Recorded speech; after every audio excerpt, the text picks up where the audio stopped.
बीडमधल्या सरपंच संतोष देशमुख हत्या प्रकरणा एवढंच राज्यात गाजणारं प्रकरण म्हणजे परभणीतलं सोमनाथ सूर्यवंशींचा पोलीस कोठडीतला मृत्यू. आणि सोमनाथचा मृत्यू पोलिसांनी केलेल्या मारहाणीतच झाल्याचा ठपका न्यायदंडाधिकाऱ्यांच्या अहवालामध्ये आता ठेवण्यात आलाय. न्यायदंडाधिकाऱ्यांनी 452 पानांचा गोपनीय अहवाल मानवाधिकार आयोगाला सादर केलाय. या अहवालानंतर मानवाधिकार आयोगानं पोलिसांना नोटीसही बजावली. सोमनाथ सूर्यवंशींचा 15 डिसेंबरला कोठडीत असताना मृत्यू झाला होता. दरम्यान सोमनाथच्या अंगावरती अनेक जखमा होत्या असंही शवविच्छेदन अहवालातनं समोर आलं. या प्रकरणामध्ये दोषींना फाशीची शिक्षा देण्याची मागणी सूर्यवंशी कुटुंबियांनी केली आहे.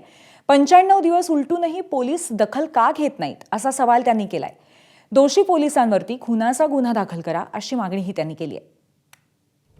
काल सुनावणीला सोमनाथ सूर्यवंशी आणि त्यांची आई आणि त्यांचे भाऊ या सुनावणीला उपस्थित होते. काय नेमकं झालं सुनावणीमध्ये तुम्हाला वाटतं? जे गुन्हेगार आहेत त्यांच्यावरती 302चा गुन्हा दाखल करायला पाहिजे.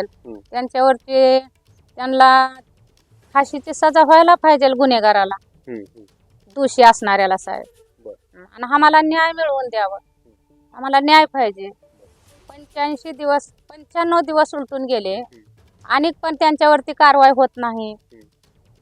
95 दिवस उलटून गेल्यानंतर पण हे सरकार दखल घेत नाही. का दखल घेत नाही आमचं? का त्यांना जे गुन्हेगारी आहेत त्यांना सजा द्या तुम्ही, आणि जे दोषी आहेत त्यांच्यावरती कारवाई करा. सोमनाथ सूर्यवंशी याचा मृत्यू झालेला आहे. सोमनाथ सूर्यवंशीचा पोलीस कोठडीमध्ये खून केलेला आहे. सोमनाथ सूर्यवंशीचा हत्या केलेली आहे. हे पूर्णपणे रिपोर्टमधून सिद्ध झालेलं आहे. तरी देखील काही लोकांनी चुकीची स्टेटमेंट दिली. त्याला श्वसनाचा आजार होता, त्याला हृदयविकाराचा झटका आला. ज्या लोकांनी हे खोटे रिपोर्ट तयार केलेले आहेत, सत्य रिपोर्ट असून देखील, तरी देखील त्या डॉक्टरांचे खोटे रिपोर्ट चेक केले पाहिजे. कारण आमच्याकडे फॉरेन्सिक रिपोर्ट आहे. कारण त्याच्यात स्पष्टपणे दिलेलं आहे की केवळ आणि केवळ मारहाणीमुळेच, शॉक फॉर मल्टिपल इंजुरीमुळेच सोमनाथचा हत्या झालेली आहे. जे हत्यारे आहेत, जे गुन्हेगार आहेत, त्यांना कठोरातली कठोर शिक्षा झाली पाहिजे व त्यांना फाशीची शिक्षा दिली पाहिजे, एवढी आमची मागणी आहे. सत्ताधाऱ्यांकडनं काही गोष्टी लपवण्याचा प्रयत्न सुरू असल्याचा आरोप शरद पवारांच्या राष्ट्रवादीचे आमदार रोहित पवार यांनी केला. तर सोमनाथ सूर्यवंशींच्या मृत्यूला गृहमंत्रीच जबाबदार असल्याचा आरोप ठाकरेंच्या शिवसेनेचे खासदार संजय राऊतांनी केलाय. वारंवार आम्ही तेच सांगतो आहोत ना, पोलिसांच्या मारहाणीत जर त्याची हत्या झाली असेल तर त्याला गृह खातं जबाबदार आहे. गृह खातं जबाबदार असतील तर गृहमंत्री जबाबदार आहे. आणि गृहमंत्री आमचे वारंवार हे असं घडलंच नाही, असं घडलंच नाही हे सांगतायत, पण ते खोटं बोलत आहेत आणि पोलिसांनी त्यांना खोटी माहिती दिलेली आहे. तेव्हा याच्यावरती आता कारवाई कोणावरती करायची? स्वतः गृहमंत्री प्रायश्चित घेणार आहेत का?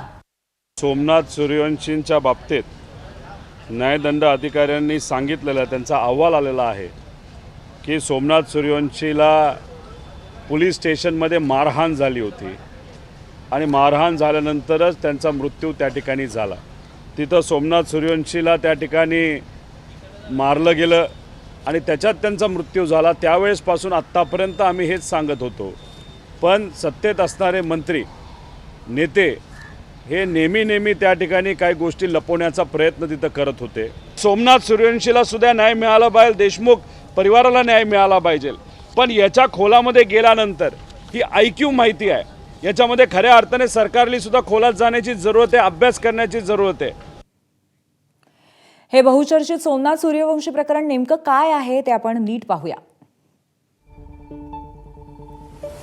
10 डिसेंबर 2024ला परभणीमध्ये डॉक्टर बाबासाहेब आंबेडकर पुतळा परिसरामध्ये संविधान प्रतिकृतीची विटंबना झाली.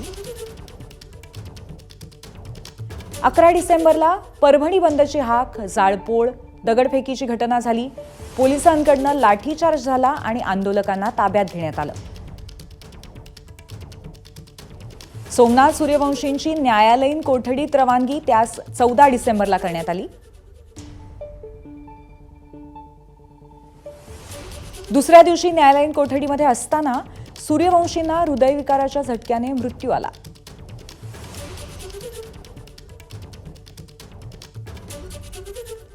पोलिसांनी केलेल्या मारहाणीमुळे सोमनाथ सूर्यवंशींचा मृत्यू झाल्याचा कुटुंबियांनी आरोप केला.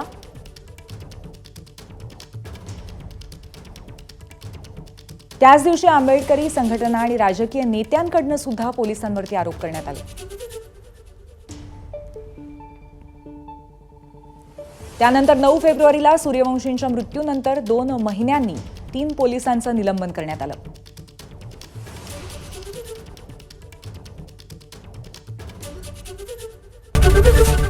एबीपी माझा, उघडा डोळे बघा नीट.